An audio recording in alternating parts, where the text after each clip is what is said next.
Viajan por valles y montañas las ondas que unen a mi gente. El sentir del pueblo en el campo y la ciudad se unen en uno solo dial. Radio Costa Rica, Radio Costa Rica. 930 está la frecuencia que identifica a mi país. Radio Costa Rica, Radio Costa Rica. 930 la frecuencia de mi país. La Alianza Nacional Ríos y Cuencas de Costa Rica presenta Conexión.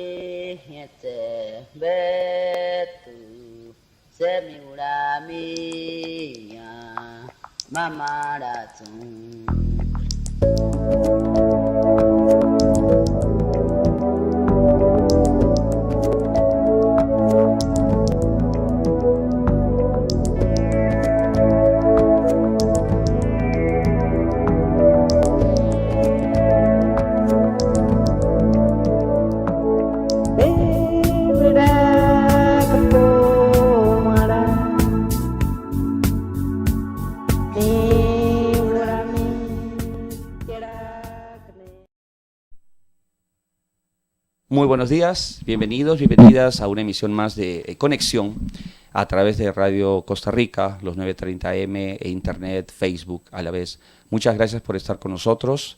El día de hoy Antonio Calvo Paredes, conductor y productor, los saluda. Tenemos un programa bastante interesante. En cabina tenemos a Rafael Gallo, él es el fundador y de mucho tiempo conservacionista también, nos parece, Rafael. Buenos días. Sí, buenos días. Gusto estar acá. Muchas gracias por estar con nosotros. Por vía Skype vamos a tener también a Juan José Pepe López desde Cusco, que esperemos que ya esté conectado por ahí, y vamos a tener una conversación muy interesante acerca de lo que es nuestro mensaje principal siempre en Conexión, los ríos, la protección de los ríos, su conservación y lo importante, lo que significa para la humanidad en general y nuestros pueblos. Así que estamos iniciando. No sé si Juan José está por el otro lado ahí conectado. Pepe. Hola Antonio, hola Rafa, ¿me escuchan? Sí, la verdad que claro y alto, como se dice. Muy amable. Vuelta a la esquina. Sí, exactamente. Después de pequeños contratiempos. Bueno, vamos a iniciar el programa formalmente a través de lo que es siempre mencionar lo que significa el programa, para que nuestros ríos lleguen sanos al mar, que es el mensaje de la Alianza Nacional Ríos y Cuenca de Costa Rica, con quien tenemos, digamos, un estrecho trabajo. La protección de los ríos es básicamente protección de la fuente de vida. Es algo que muchos los citadinos nos hemos olvidado. Siempre mencionamos esto, siempre estamos tratando de tener la constante conciencia de que los ríos es la razón por la cual estamos aquí. Rafael creo que coincide con nosotros y Pepe también. Sin un río no hay vida, sin un río nunca nacen las ciudades, sin un río que nos da la fuente, que es el agua, ninguna civilización hubiera desarrollado, y los estamos destrozando, los estamos contaminando, en fin. No sé si coincide usted conmigo, lamentablemente. Por supuesto, los ríos son el agua que el humano tiene que consumir, y ahí es donde nace el agua. Si no es que llueve, pues nace en las partes altas, y lamentablemente los ríos van muriendo de camino y no todos llegan al mar como se cree. Exacto, que debería ser. Ahora, bueno, la razón de estar aquí en este momento es de compartir experiencias. Juan José López es una persona que desde muchos años, lo conocemos desde los 90s, y siempre ha tenido una visión no solamente de ser parte, utilizar el río como parte de medio de vida, ya que, si mal no recordamos, Pepe, nos conocimos cuando eras guía, simplemente uno de los tantos guías que disfrutaba estar ahí en el canotaje, como lo decimos en el Perú, y compartir la naturaleza. Pero siempre ha habido una interacción innata, es decir, una interacción directa de la actividad de trabajo, por decirlo así, con compartir con la naturaleza. Fueron los 90, ¿correcto, Juan José, Pepe? Que, digamos, nos conocimos y ya había una actividad más o menos iniciada como profesión en el Perú. Sí, es verdad, ¿no? La realidad es que desde hace muchos años, desde que soy niño, veo cómo poco a poco los ríos, en este caso, y las fuentes de agua han sido impactadas por el mal manejo de nosotros como personas, como ciudadanos, ¿no? Entonces, la contaminación ha sido creciente y de verdad es decepcionante ver que en tantos años, desde los 90 hasta ahora, no hemos hecho mucho como civilización, como país, en el caso del Perú, para poder darle esto la importancia que merece, ¿no? Entonces es un problema común, un problema del mundo. Sí, es correcto. Nos gustaría plantear 2 o 3 temas importantes sobre los cuales podemos conversar y compartir las experiencias para que la gente entienda que esto tiene mucho tiempo y lamentablemente ya nos hemos quedado sin tiempo para resolverlo. Todo esto de la contaminación, ahora que ya explotó el plástico, digamos, la pérdida de las fuentes de agua, las cabeceras de agua, la contaminación terrible de los ríos y más que nada el desconocimiento de esta conexión directa ser humano con río. El río no es solamente un poco de líquido que corre, es un ente vivo, eso es algo que se ha perdido. Sin embargo, allá en los 90s, tal vez antes de los 80s, no había mucho concepto de esto. Sin embargo, ustedes dos que han sido, me imagino, han estado directamente desde el principio relacionados con la actividad turística y de operación, parece que de forma inherente, de forma natural, sintieron una atracción porque recordamos mucho, no hemos sido guías, pero digamos, hemos estado en contacto directo, pero el contacto de la persona que trabaja en el río es diferente de la persona que va y solamente pasa unos momentos alegres. Rafael, en su caso, ¿cómo fue el inicio? Es decir, ¿qué fue lo que lo llamó al río exactamente? Bueno, no, fue una gran oportunidad que tuve cuando fui a la universidad en Estados Unidos, en Tennessee. Me topé un grupo de amigos que me enseñó a correr ríos. Me gustaban los deportes acuáticos y eso fue bastante natural. Y ahí fui aprendiendo hasta el punto que en el 83 llego a Costa Rica y aquí me pongo raíces, abro ríos tropicales en el 85 y sí fue muy triste de ver que pues en ese tiempo Costa Rica por su zona geográfica tenía diversos problemas, unos de agricultura, pesticidas, deforestación masiva en los 80s. Wow. Y luego en la meseta central, la característica de nuestros ríos pues ya se habían convertido en los basureros de todos los establecimientos, las viviendas que se iban a la par del río sin ningún tratamiento de aguas.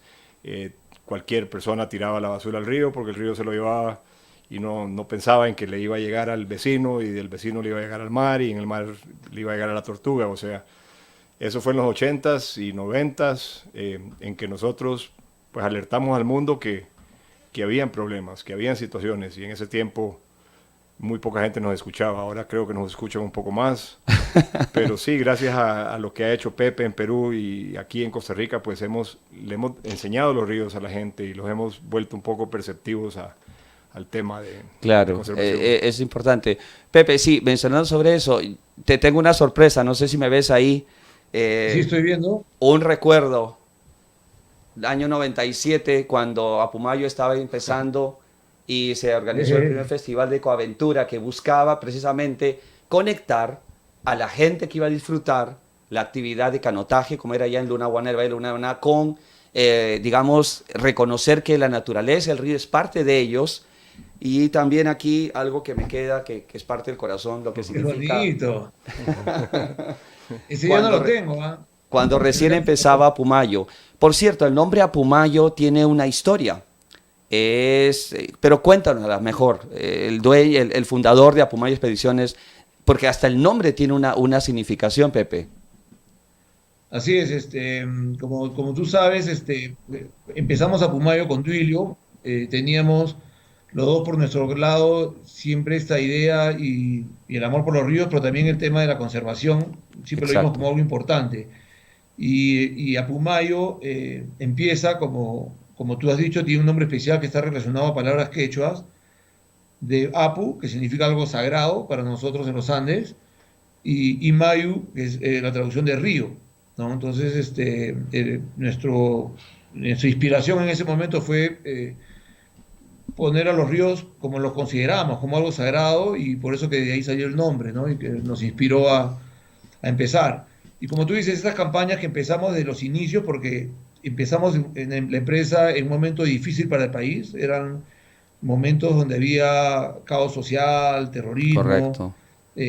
había poco trabajo. Entonces empezamos haciendo festivales, o sea, complementando nuestra actividad turística con festivales y actividades deportivas relacionadas a la naturaleza, en la naturaleza, y también dar el mensaje al público que convocábamos, porque esto trataba de hacer participar a mucha gente y gente de diferentes actividades deportivas, era darles el mensaje de la importancia de conservar nuestros ríos. Un poco eso fue nuestros inicios. Claro, ahí yo recuerdo me meto ahí en el rollo, ser parte, ver cómo Cuando empezó tú todo eso. trabajabas con nosotros en ese momento, Correcto, claro, que estábamos ahí éramos tres todos en la metidos. oficina, tú, Emilio y yo, sí. Así empezamos. Sí, hablamos de hace 20 años atrás, ya el tiempo pasado. Acá lo importante del mensaje es explicar esto. Ya había, como bien dijo Rafael, una preocupación desde los 80, hablamos 30, 35 años. ¿Qué pasó en estas décadas, tanto acá en Costa Rica como en el Perú? Lo que representa esta conversación es que es un problema mundial, no es un problema de una región, de un país, de un pueblo en particular, es un problema global. Rafael, usted que ha continuado viajando, ¿qué cree que ha sido o por qué hemos llegado a este extremo de estar comiéndonos el plástico? Anteayer se celebró el Día de los Océanos, el 5 de junio, el Día del Ambiente, y en todos los casos, y en el Día del Agua en abril, en todos los casos la incidencia es la lucha contra el plástico. ¿Qué ha pasado? Los esfuerzos de Juan José, recuerdo mucho, tratando que se pongan basureros y todo. Eran inicios porque se veía, había necesidad, pero hablamos de los 90s. Igual acá en Costa Rica, como usted bien dice, ya había este problema, tanto usted acá como él allá, tratando de ver, no se escuchó. ¿Cuál es su diagnóstico? ¿Qué pasó? Pero más importante, ¿qué es lo que tenemos que hacer en este momento?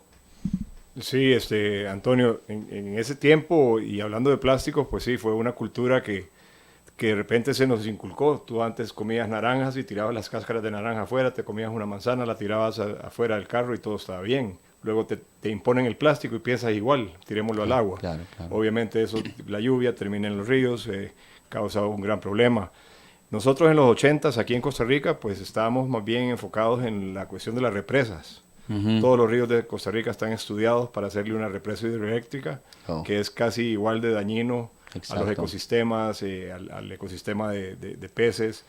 Y esa fue nuestra lucha inicial en los 80s, y luego en el 90, que se hizo una manifestación pasiva en el sitio de represa de Dos Montañas del río Pacuare, y logramos que hiciera el primer estudio de impacto ambiental en el país para ver si ecológicamente valía la pena la destrucción o no.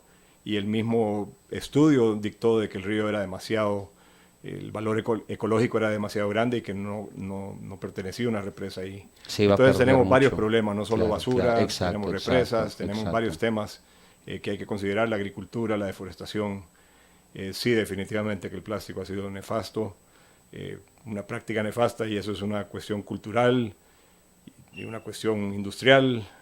Consumo inducido, diríamos, más que nada. Consumo inducido, definitivamente. Ya ves que ahora ya están las políticas de tener que las pajillas biodegradables, claro, y el tema de biodegradación. La misma embotelladora aquí de Costa Rica ha asumido un liderazgo increíble en recoger esa basura o empezar a producir con plásticos más amigables con el ambiente, o regresar al vidrio, o regresar que es lo que siempre mencionamos cuando en los 80s íbamos a comprar a la pulpería acá o a la bodeguita ahí en el Perú, cuando decíamos con nuestra botella de litro, era grande, no importaba, nadie se moría, no nos entregaban las cosas, digamos, en plástico, sino en papel periódico, en hoja de plátano o en lo que sea, y nadie se ha muerto ni nada. Entonces es increíble. Pepe, aquí es correcto, recuerdo mucho en los 90s, una de las cosas que escuchábamos eran los problemas de las hidroeléctricas aquí, reventazones fue lo que más a nosotros nos llegó. Allá, si mal no recordamos, era la parte más problemática, me parece que era precisamente los desechos de la industria turística, los hoteles, por lo menos en Cusco, ¿es correcto? Los desagües, los desperdicios. Sí, en general el problema más serio en Perú ha sido que en ningún lugar se ha considerado, para empezar, ¿no? La red de saneamiento que tengan un final, con un tratamiento final, ¿no? Acá todo va al río, ¿no? Y en lugares donde el turismo ha crecido en los últimos años, en los últimos 20 años, eso se ha ido degenerando en los términos donde no ha habido la obligación, los municipios no han tenido la obligación o no han cumplido las reglas para obligar a que los nuevos hoteles, los nuevos desarrollos turísticos tengan plantas de tratamiento de sus propias aguas. El municipio tampoco las tenía y todo va directo a los ríos, ¿no? Entonces, el problema principal acá en Perú ha sido siempre ese, pero lo peor de todo es que no hay una conciencia ni local ni de las autoridades para darse cuenta de cómo este problema cada vez está peor, ¿no? Qué terrible. Y recién la ley está cambiando, pero todavía no hay la conciencia necesaria, ¿no? Pepe, brevemente, recordamos que en los 90s, todavía no somos parte de Apumayo, organizaste en el Cusco una limpieza, que fue la primera actividad en la cual todos los operadores de río iban a navegar por un tramo del Vilcanota y recoger basura. ¿Eso fue en qué año? Eso aproximadamente haber sido en el 88, 87. Y en los 90s pues, se volvió a hacer, pero no ha habido continuidad tratamos entonces. de hacer como 5 años seguidos a nivel, nosotros como organizadores, para tratar de que a una autoridad tome este proyecto como suyo y lo haga todos los años. Claro. Inclusive había encuentros de alcaldes, generábamos que los alcaldes de la cuenca de Vilcanota se reunieran para ver el problema. Pero en el tiempo no hubo liderazgo, porque uno, las autoridades cambian, y dos, no era prioridad, y tres, como que los proyectos de cemento jalan más que los proyectos ambientales, ¿no? Construir carreteras, construir desagües, incluyendo sin tener a dónde tirarlo. Decían redes de desagües gigantescas y el agua al río, ¿no? El desagüe al río. Pepe, te quiero hacer una pregunta y tal vez un comentario que compartís conmigo, pero tuve el gran placer de bajar el río Apurímac hace como 5 años, ¿será? Con Pepe y unos amigos que inclusive fueron guías acá en Costa Rica. Pepe, me impresionó muchísimo la situación de la minería en Perú, que era una cuestión que el río era fabuloso, el cañón lindísimo, las culturas nativas que visitamos lindísimas, pero el río estaba muerto y me contabas que la minería está fuera de control. Entonces, hablando de plástico, represas, minería, agricultura, nuestros ríos por todos lados les están dando duro. Así es, ¿no? Es más fácil defogar, tirar los desechos a una quebrada, así esté seca, porque cuando llueve igual lo lava y lo tira al río. O sea, lo fácil es desechar. Definitivamente que todo está cambiando, hay leyes más estrictas, hay un poco más de conciencia, pero la carga es pesada. Por un lado, por todo lo que ya se tiró, y por otro lado, la actualidad que le seguimos sacando la vuelta, ¿no? Ustedes han estado hablando hace poco del tema del plástico, de los tecnopor. Recién están saliendo las leyes acá en Perú, recién las propuestas para hacer el cambio y prohibir, digamos, en ciertas zonas o limitar el expendio, regalar bolsas en los supermarkets y todo esto, que recién en Perú estamos empezando con algo que en muchos países se hace mucho tiempo, ¿no? Eso es correcto. Ya el plástico es un enemigo público, sin embargo, la respuesta ha sido desde nuestro punto de vista muy lenta. Así en este momento eliminemos el plástico, no lo usemos, tenemos tantas toneladas que para eso que se deseche va a tomar mucho tiempo. Pero bueno, problemas siempre existen y siempre va a haber. En este momento, pasando a un tema que también es importante, las operadoras que generan ingresos, hay una combinación entre economía y naturaleza. Es un camino, pero no es un camino, es una situación muy delicada porque hay que tener un equilibrio. Nuestro concepto es que en este punto las operadoras de turismo de aventura o turismo ecológico son las que creo que han dado en el clavo, o estoy equivocado, es decir, desde un inicio siempre se han preocupado por tener este equilibrio, ¿correcto? Antonio, yo creo que sí. Cuando nosotros comenzamos acá, pues no se nos ocurría dejar la basura atrás en el río, porque sabíamos que el día siguiente bajábamos al mismo lugar y eso era natural para nosotros, sacar la basura del río. al tema que iba, las compañías de rafting, los que hemos usufructuado de la parte recreativa de los ríos, creo que en realidad hemos dado un ejemplo y hemos tenido un liderazgo, no en ser los que protegemos ni limpiamos los ríos, pero sí los que alertamos a la población de que alguien tiene que ayudarnos. Claro, o sea, nosotros, claro.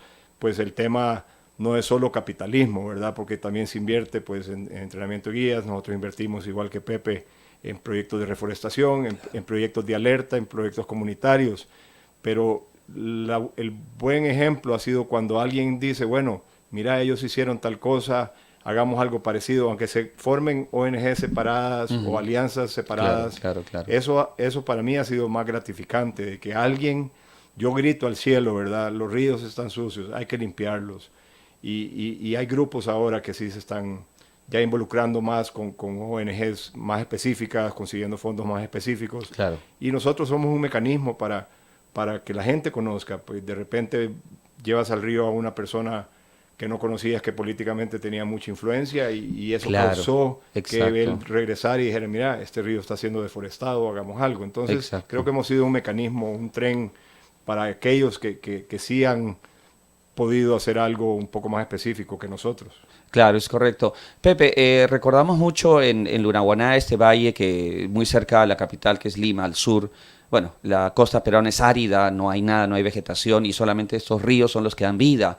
En esas épocas, en los 90, cuando estaba empezando, toda la actividad turística, siempre se notaba que la gente que era de río aportaba mucho a la comunidad directamente, y indirectamente con esas actividades del tesoro, qué sé yo, era llevar a gente, y de alguna manera generó esa época. Pero ahora, ya a una escala mayor, ¿cómo has visto este aporte, por lo menos allá en el Perú, de lo que son las empresas de turismo, de aventura? ¿Están siendo parte de la solución? ¿Siempre lo han sido?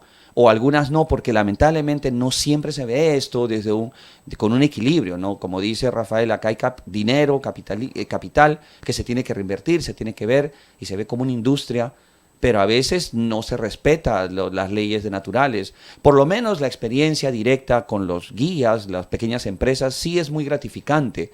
En general, ¿cómo ves el panorama en el Perú y en tu conocimiento en Sudamérica de lo que significa el peso de una operadora de turismo y que logre por lo menos aportar y generar una impresión positiva, algún político para que haga algo? ¿Cómo ves esto allá? Pero mira, definitivamente la estrategia que menciona Rafa sobre poder compartir las experiencias y llevar gente, tomadores de decisión, o en este caso congresistas o gente involucrada en la política, que vea la realidad, es una muy buena estrategia que de repente no la hemos aplicado bien acá, y eso también genera una idea para nosotros como una forma, una estrategia que aplicar. Pero la realidad es que en Perú siempre ha habido mucha informalidad, ¿no? En los últimos años se ha tratado de controlar, y en turismo, como en otras industrias, hablando de la minería, ¿no? La minería informal, que es la que contamina y deforesta la Amazonía a pasos agigantados acá en el Perú, la informalidad es algo que nos ha hecho mucho daño. Entonces, tanto en la actividad turística también ha habido una informalidad muy grande desde que Perú, desde hace, digamos, unos 12, 15 años, empezó a crecer como un destino turístico, ¿no? Entonces, como operadores de aventura, que hemos tenido varios años en el tema, y hemos tratado de hacer las cosas bien porque hemos venido desde abajo, digamos, hemos empezado como guías, hemos viajado por el mundo, hemos aprendido lo importante de conservar nuestros ríos.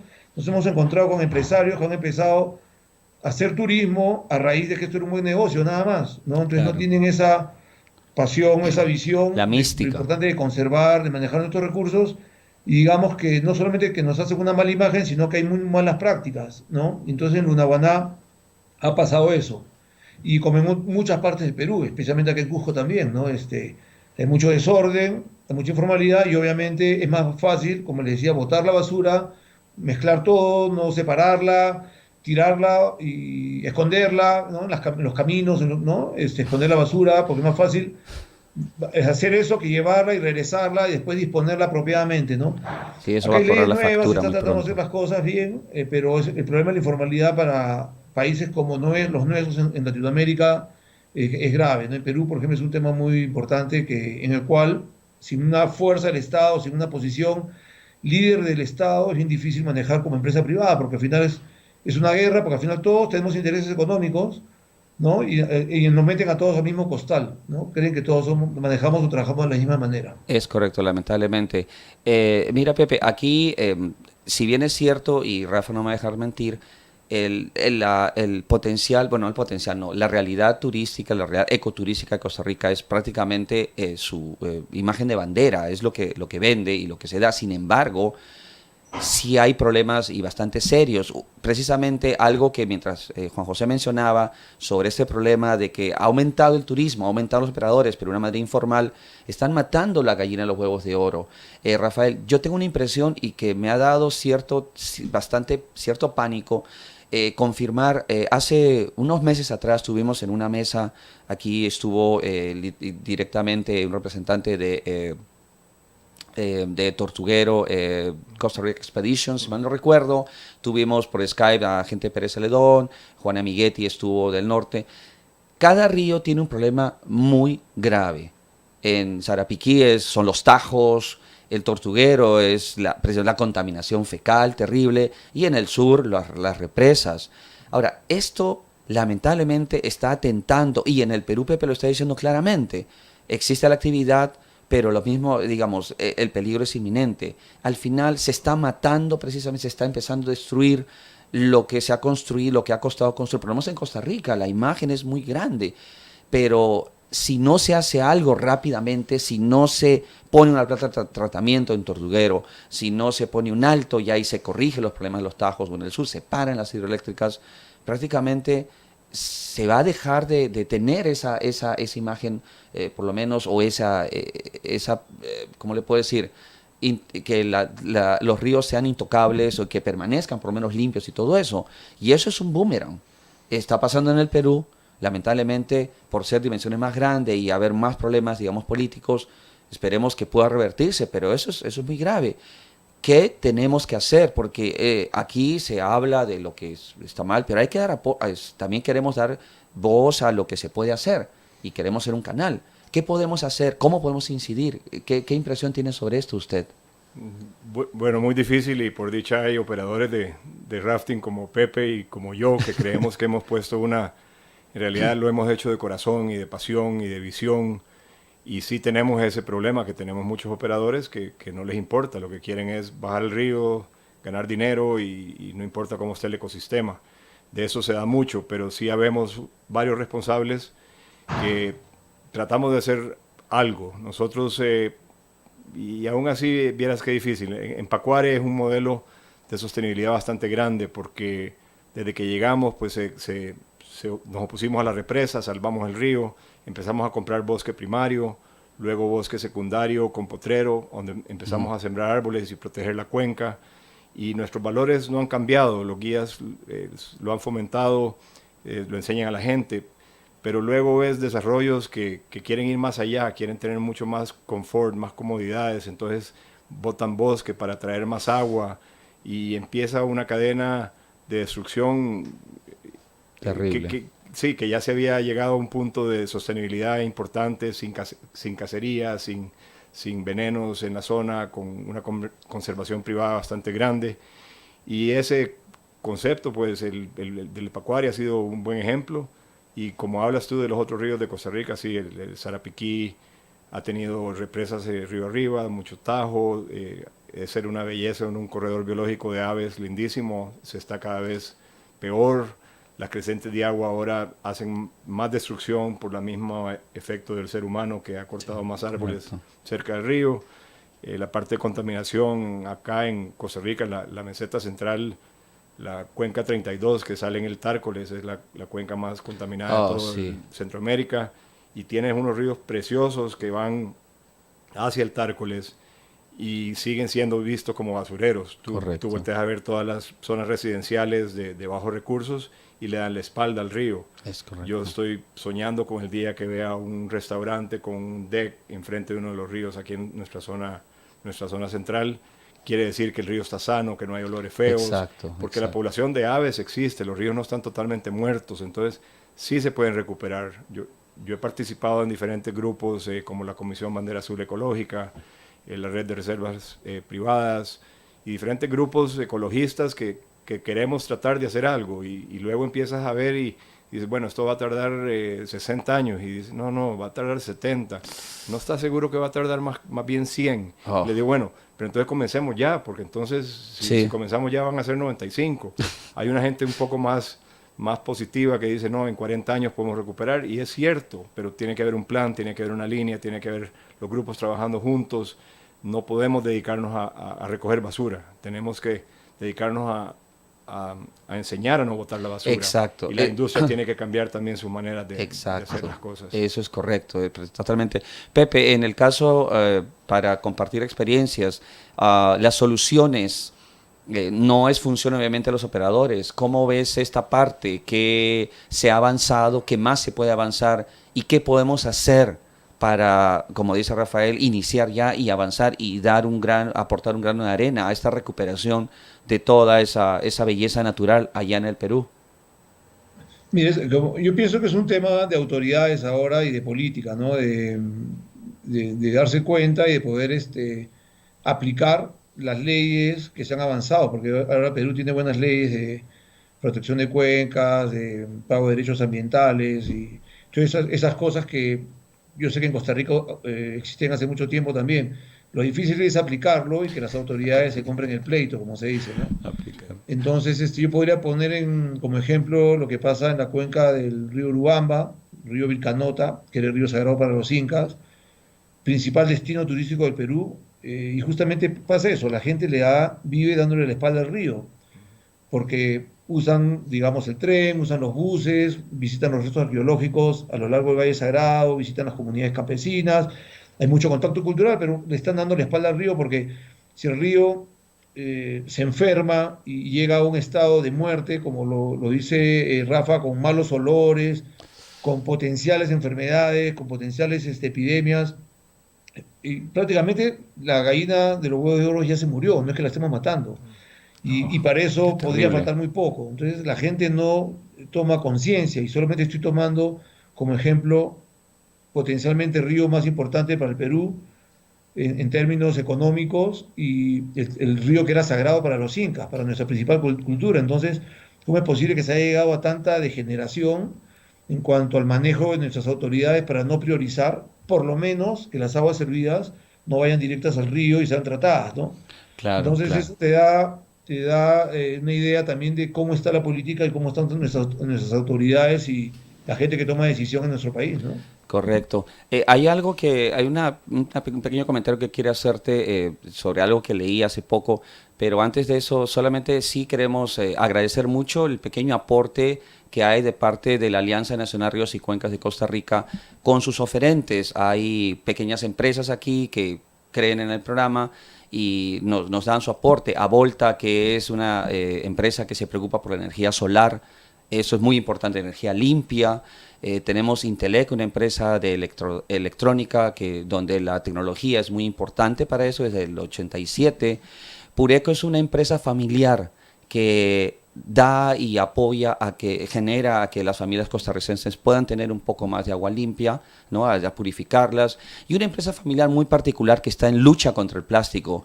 Es una tienda donde la chinita que está comenzando a traer material biodegradable con su pequeño aporte a la lucha contra el plástico. Sin estos aportes sería a veces muy difícil estar acá. Por eso agradecemos mucho, digamos, esta presencia. Claro, tener una alternativa es importante también cuando quieres iniciar campañas tan radicales como esta, digamos que es quitar el plástico, ¿no? Tienen que haber alternativas. Exacto, es excelente. Te iba a comentar algo, Pepe, que es muy curioso y que aplica en todo el mundo. Leí una noticia hace poco que una turista norteamericana llegó a Iquitos, es la principal ciudad amazónica, y fue de turista y resulta que se ha convertido en una celebridad porque comenzó a limpiar uno de los afluentes al Amazonas, del río Italia. He visto muy poco, coméntanos un poquito, unos minutitos, qué es. Es curioso porque a veces a uno dice, ¿por qué tienen que enseñarnos con el ejemplo gente que no tiene nada que ver en el asunto? ¿Qué es esto, Pepe? Yo lo leí hace poco, no sé de cuánto es muy antiguo, de hace 1 año, 2 años o recién. Mira, no tengo mucho detalle de la noticia, pero definitivamente me identifico y puedo captar fácilmente lo que pasó, ¿no? Para una persona que viene de un país que tiene otras prácticas medioambientales, llegar a muchas veces a lugares alejados, lugares rurales de nuestra patria en el Perú, te encuentras pues con situaciones ecológicas impactantes, ¿no? Que Claro, justamente son que los ríos son los botaderos, ¿no? Entonces en lugares donde la vida, por ejemplo en el Amazonas, la vida trasciende y es básicamente todo es alrededor del río, ¿no? correcto. Conecta los pueblos, la tienda, la gente vive en puertos, en ciudades flotantes, ¿no? Entonces ahí tampoco hay mucho manejo de los desechos. Imagínate la gente, si cuando vives en la ciudad, cerca de un río, todo va al río, ¿no? El municipio carga la basura y la tira al río, imagínate si vives sobre el río o en el río, ¿no? Claro. Entonces la gente le da la espalda y los visitantes muchas veces se encuentran con situaciones y muchos toman acción, ¿no? Hay gente que toma acción, gente que tiene de repente el tiempo y la visión del voluntariado, de venir a hacer algo por el lugar donde visita, porque eso también es una digamos, una alternativa turística y algo que está tomando más conciencia y más se está viendo con más frecuencia es que la gente quiera venir a ayudar, ¿no? Entonces, como Claro. vienen a ayudar de repente a las escuelas, vienen a ayudar a diferentes organismos sociales, también hay gente que quiere venir a ayudar a limpiar o a mantener una situación. Y hay gente que se encuentra con esto y regresa, después organiza algo en su país y regresa a hacer una campaña, ¿no? Y ayudar a limpiar un lugar determinado o hacer algo por un lugar que necesite la participación y la ayuda de todos.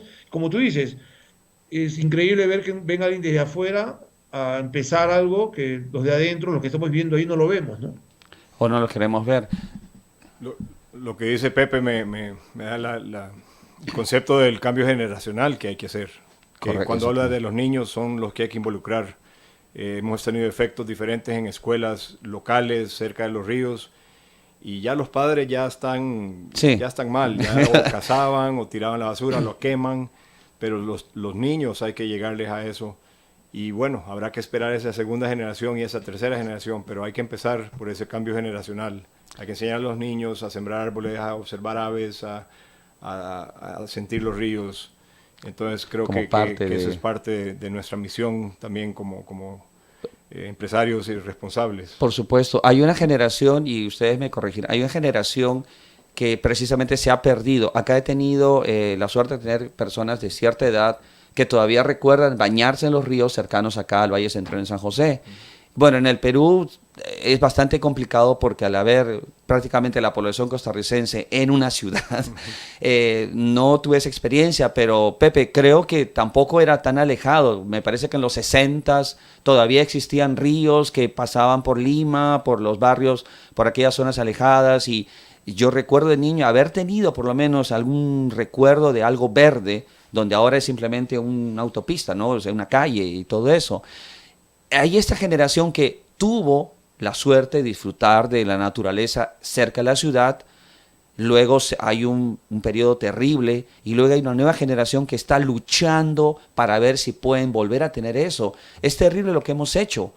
A nivel mundial hemos destrozado el futuro de dos generaciones tal vez completas y les estamos entregando un mundo totalmente destrozado. Hay que revertirlo. Alguien me dijo alguna vez aquí, a veces uno se siente luchando contra la corriente, pero hay que seguir luchando. Las leyes, tanto como dijo Juan José, es cierto, hay leyes que se están aplicando. Pero Rafa, la experiencia acá en Costa Rica, tenemos conocimiento que existen leyes desde hace mucho. Sí, claro. Hay leyes de todo tipo, hay algunas que han funcionado, que se han impuesto, hay otras que ahí están y no hay manera de imponerlas. Aquí tenemos tanto la necesidad de mejores leyes y la necesidad de la autoridad de imponerlas. Me acuerdo cuando llegué que todos los beneficios de café tiraban la broza al río, Ajá. los ingenios de azúcar tiraban todo al río y eso se frenó. Inclusive el río Reventazón, que tú hablas que está bastante muerto porque tiene 4 o 5 represas, antes se tiraban todos los desechos de Turrialba ahí y eso se fue revirtiendo gracias a todo un programa de educación y en el 94 los exámenes de agua eran totalmente dañinos y ahora está en mejor calidad de agua. Entonces sí han habido ciertas leyes que se han aplicado, pero depende mucho de las comunidades, depende de las culturas, depende del cambio generacional, depende si hay una ONG específica tratando o de hacer un corredor biológico, o hacer un impacto, una compensación por una represa, como sucedió en la última del Reventazón. Entonces, por veces ves cosas positivas y por veces ves por qué no hicieron lo mismo en ese otro río, ¿verdad? ¿Por qué no es todo el país? Ahora estamos hablando de un país pequeño, pero complejo. Y tú hablas también de Perú y tienes otra situación bien difícil. Más bien, ya ahora voy a aceptarle una invitación al Tambopata, a Pepe, que es el que me falta ir a conocer. Ah, qué bueno sería ese maravilloso río. El punto es que, como bien dijo Pepe, existen las leyes, no existen, no existen. Ahora hay que hacerlas aplicar. Pepe, ¿cómo ves la posibilidad de hacer aplicar? Y acá vendría también cómo podemos aportar ideas para que estas leyes que existen o que se están creando se ejecuten, porque la ley es interesante, por lo menos es un inicio. Peor sería que no hubiera nada, que no hubiera leyes. Ahora falta la parte de ejecutarlas. Eso proviene, nosotros pensamos, por eso la existencia de esta pequeña trinchera, decimos, de lucha, aunque suena muy revolucionario, pero ya esos términos se han malentendido tanto que, bueno, en fin, pero es una lucha continua. Creemos mucho en la educación, creemos mucho en la información. Una persona que no esté informada de lo que significa un río muerto, de lo que significan sus derechos, muy difícil que trate de reaccionar, trate de presionar. Más bien al contrario, si no conoce, no va a hacer nada. Creemos que la educación es importante, pero también viene en la mano de los que tienen el poder de decisión, que son los políticos. Pepe, ¿qué en este momento las acciones que están tomando los operadores, personas, los buenos operadores, por decirlo así, apuntan hacia algo en particular? ¿Hay algún plan, no nacional, pero algún plan por lo menos que se esté gestando para no matar la fuente de sus ingresos, la fuente que atrae turistas? Porque así como, digamos, aquí los ríos generan turistas y tienen problemas, que si estos problemas se amplían, los turistas van a dejar de venir, me imagino que allá también. Aparte de las ruinas arqueológicas y todo, si se muere un río, se murió todo. ¿Ves alguna reacción de los operadores peruanos de alguna manera, o alguien que esté haciendo algo ya estructurado? Mira, no hay nada estructurado, desgraciadamente, y de repente también es culpa de nosotros mismos, porque lo que me recomendaron de hace muchos años era realmente, de repente, constituir una ONG y hacer frente al problema del río de una manera más eficaz, ¿no? Uh-huh. Porque nosotros como operadores, y estando en nuestro negocio propio de poder generar negocio, mantener nuestro negocio, no tenemos todo el tiempo para invertir y para darle a esto, ¿no? Claro. Entonces, pero sí, estamos ahorita, por ejemplo, nos estamos aliando con un grupo del Marañón Waterkeeper. Hace poco pusiste una de las fotos de una de las expediciones que hemos hecho ahora último.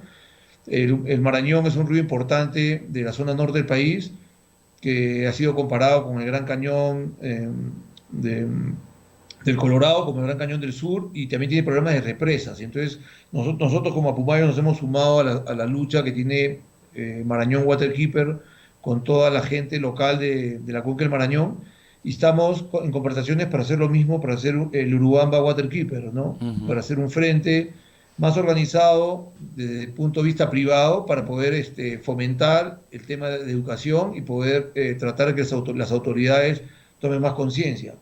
Pero siendo Cusco, por ejemplo, como uno de los destinos más importantes turísticamente hablando, lo mencioné hace un rato, recién este año veo un poco de reacción. Veo reacción contra el plástico y contra lo otro, que es lo peor de todo, que es el Tecnopor. El Tecnopor se usa increíblemente en todos los hoteles del Cusco, o la mayoría, digamos, para dar café o mate de coca, que es muy común acá. Se usa en los trenes que van a Machu Picchu. Entonces, hay un consentimiento por el facilismo, que creo que a partir de este año va a empezar a cambiar, porque ya en los principales gremios de turismo ya se están hablando, y han habido conversatorios, charlas, y se está hablando de una vez prohibir el tema del plástico y el tecnopor y las pajillas, como dicen ustedes. Correcto. Hay una campaña a nivel nacional. Entonces yo creo que sí hay conciencia, se ve el cambio, pero desgraciadamente es muy lento, y habría que tratar de hacer cosas prioritarias a más corto plazo, ¿no? Claro, claro. Ahí, en todo caso, sí, el estereofón es como se le conoce aquí, al Tecnopor allá.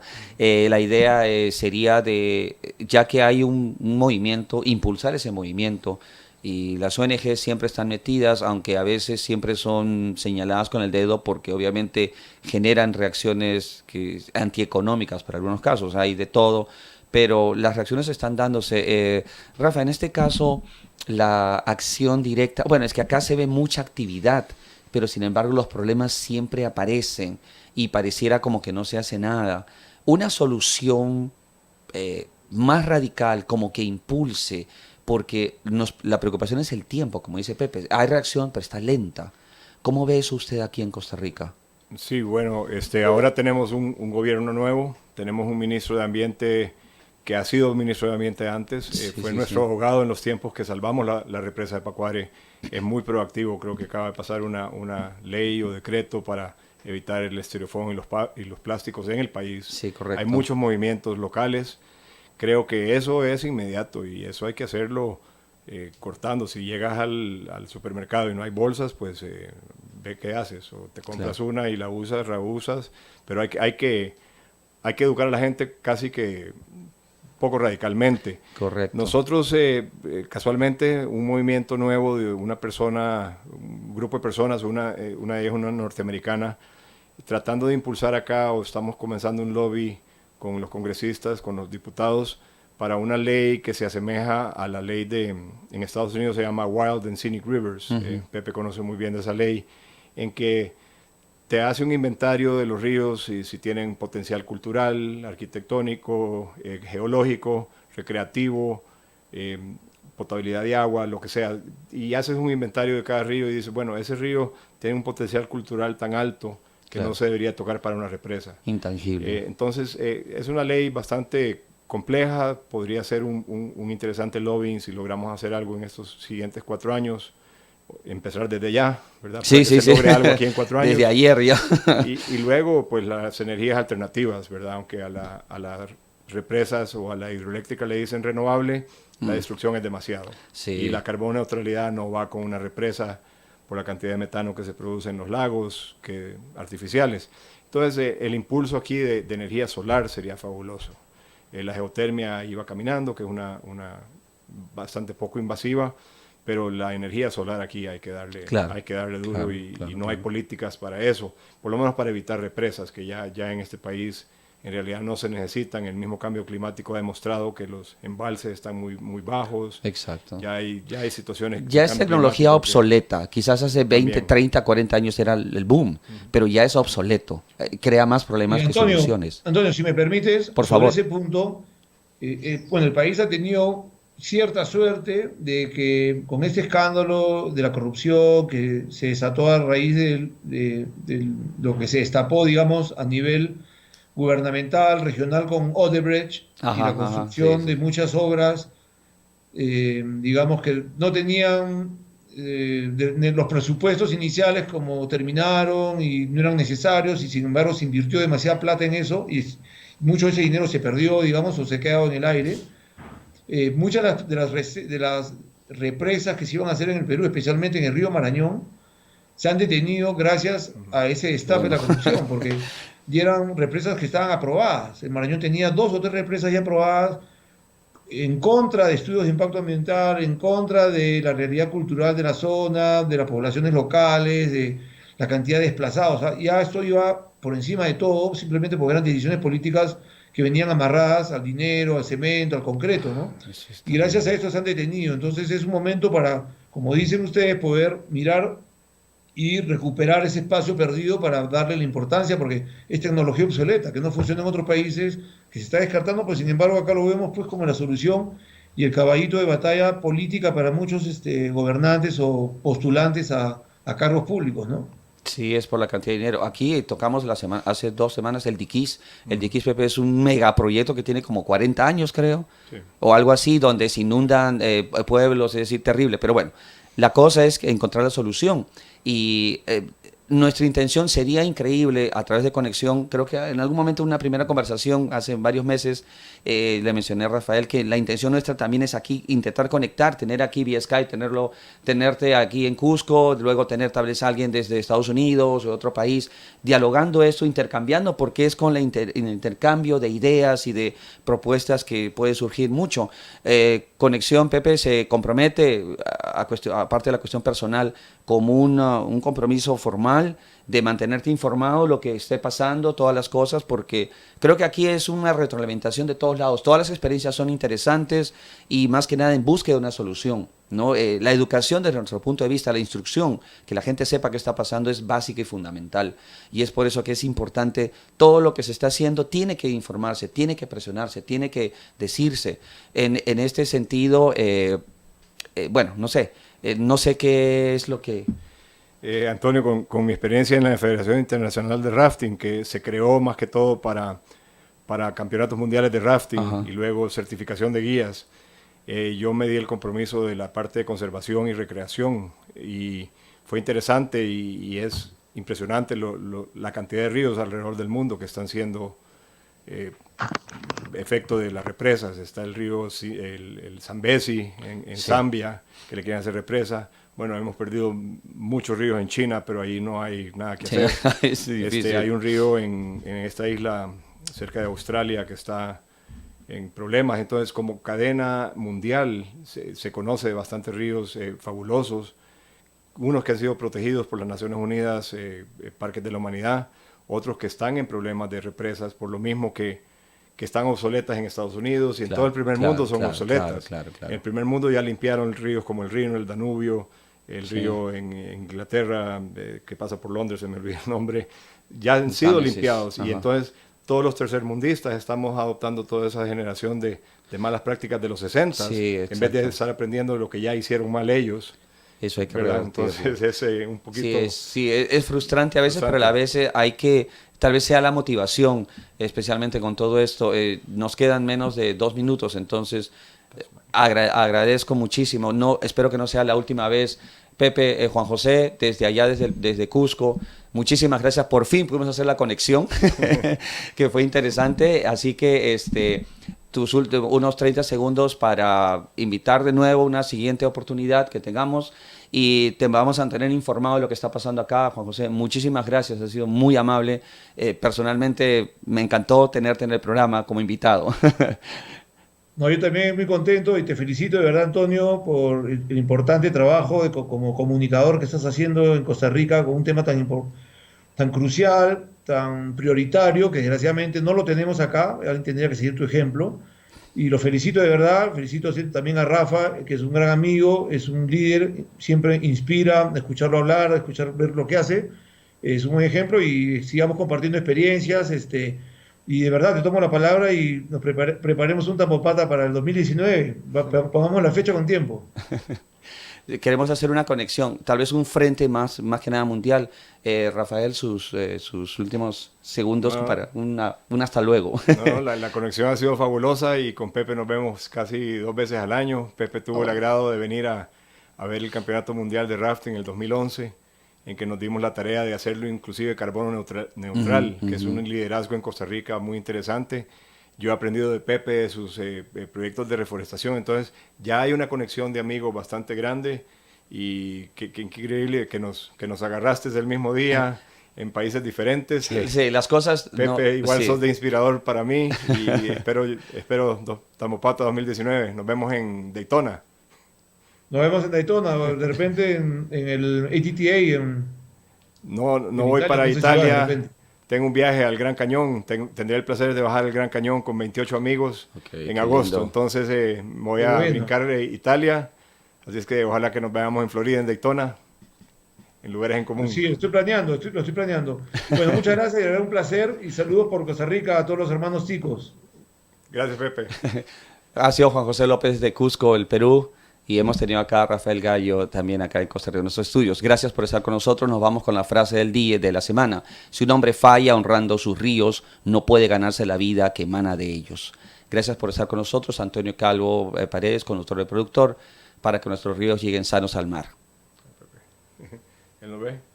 Sí. La Alianza Nacional Ríos y Cuencas de Costa Rica presentó Conexión.